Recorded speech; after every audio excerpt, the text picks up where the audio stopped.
pareha. Sige po, sir. Yan sa 2,000 pwede ka rin Saan kayo magdadrop, sir? yan lang sa unahan. Drop ka rin dyan. Sige po. Punta ka lang dyan. May kain na pagbitin ka ng pagkain. Wala kang makainan ba? Sige, sir. Tapos text lang tayo. Sige po. Anong mangyari dyan mo lang kami hanapin. Yan sa drop. Saan mo kami drop. Sige, sir.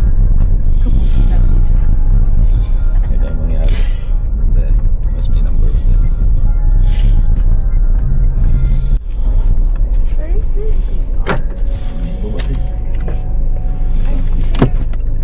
Hey. Sige po. Thank you po.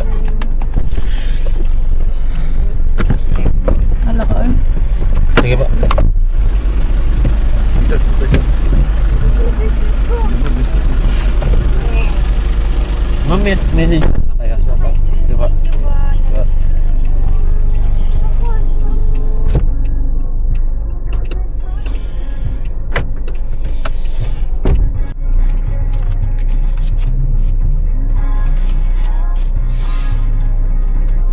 Hello mga idol, binigyan tayo ng pangkain nila sir.